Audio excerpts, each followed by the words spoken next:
अपने आत्माओं, ये तत्व ज्ञान है, इसके अंदर आपको बहुत गहनता से जाना होगा। अब क्या बताना चाहते हैं? अब कबीर परमेश्वर का ज्ञान गरीबदास जी बता रहे हैं। सार वस्तु तो अंदर लीनी, सुकच मीन को दीक्षा देनी, सुकच मीन मिलती ना भाई, स्वाति सीब सब ऐड़ी जाई। सुकच मीन की टक्कर लागे, जब मोती सो है गल धागे, खारा नीर गंध हो जावे है, दो पड़ खुले कौन चितावे। सुकच मीन सतगुरु जल माही, स्वाति सीप का मेल कराही, ऐसे सतगुरु मिले जिज्ञासी, जद पावे वो पद अविनाशी।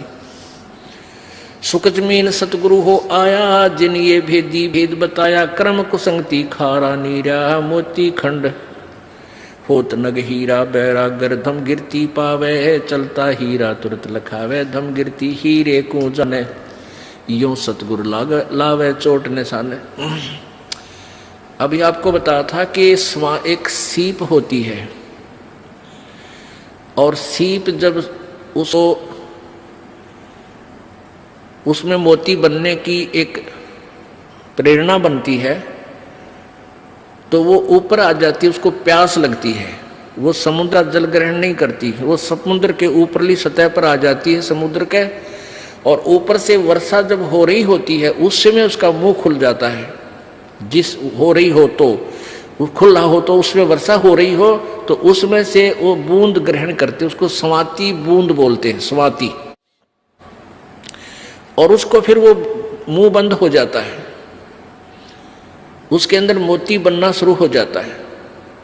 मोती बनते बनते क्या होता है, फिर उसका दोबारा मुंह खुलना शुरू हो जाता है स्वाति सीप का, और उसके ऊपर एक मांस का एक पर्दा सा छा जाता है। मोती के स्वाति के ना उस सीप के मुंह पे एक मांस का पर्दा सा, एक जैसे मकड़ी का जाड़ा देखा हो आपने, सफेद सफेद सा कपड़े जैसा होता है, ऐसा एक मांस का ऊपर कवर सा लग जाता है, और अंदर वो मोती बन जाता है। अब मोती स्वाति भी मिल गई और सीप भी है। अब क्या बताते हैं कि जब वो मोती परिपक्व हो जाता है अंदर, तो उस सीप के अंदर से एक विशेष महक आनी शुरू होती है मांस की, पके हुए जैसे मांस की। तो एक बहुत ही पतले से मुंह की एक मछली होती है, पतले से, उसको सुकच मीन बोलते हैं। पतला सा मुंह, पेन कैसा हो उसका मुंह।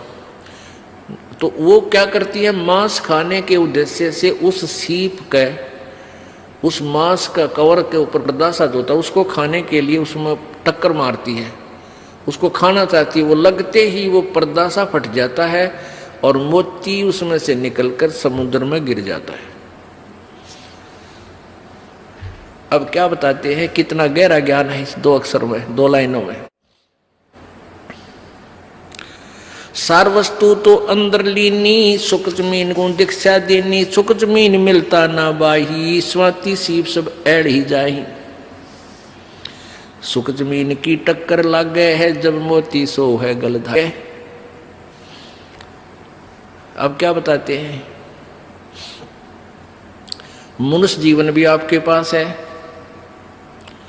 और सतगुरु भी मिल गया आपने, आपको सही मंत्र भी मिल गया। और यदि सारनाम नहीं मिला तो भी आपका यो मंत्र भी और आपका जीवन भी दोनों व्यर्थ, जो पहले दूसरे द्वितीय मंत्र तक। अब कहने का भाव ये है कि जैसे वह मोती सीप तो समझो शरीर है, और स्वाति समझो मंत्र आपको मिल गया सतनाम, और मोती बन गया। और सुख जमीन मिलता ना भाई, स्वाति सीप सब ऐड़ ही जाई। सार नाम आपको नहीं मिला है, और आखिरी सांस तक आपकी इसके अंदर श्रद्धा, पूरे गुरु जी में श्रद्धा, यानी आखिरी सांस तक इसकी जाप नहीं किया। यहां एक उदाहरण दिया है कि यदि ये सार नाम आपको नहीं मिलता तो तुम्हारा ये सतनाम तक की कमाई भी और आपका ये जीवन भी व्यर्थ जाता। व्यर्थ का तात्पर्य ये, क्योंकि यहाँ एक विशेष ध्यान से सुनने वाली बातें हैं, घबराना नहीं।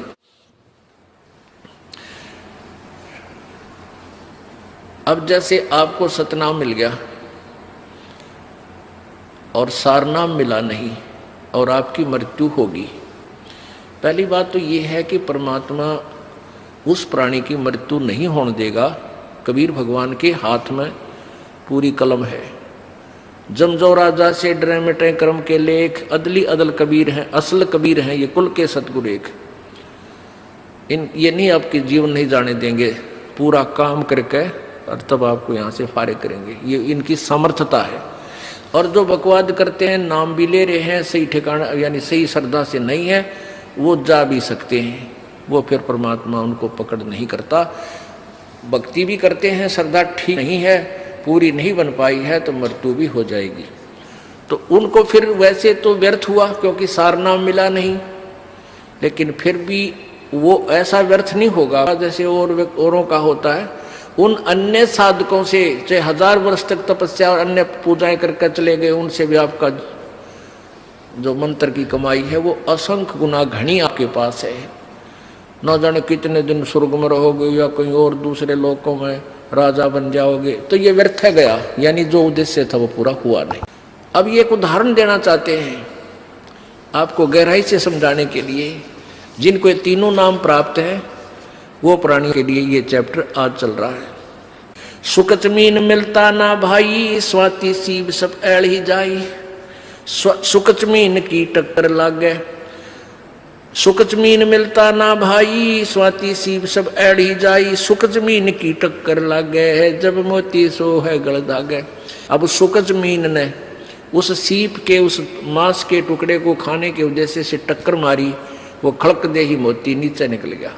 तब वो मोती निकाला गया गोताखोरों के द्वारा और फिर उस मोती की कीमत हुई, फिर वो सीने पर आकर सुशोभित हुआ। परमात्मा हमें बताना चाहते हैं कि पूरी साधना पूर्ण संग से प्राप्त करके ही आप परमात्मा के दरबार में सुशोभित हो पाओगे, अर्थात पूर्ण मोक्ष प्राप्त करोगे।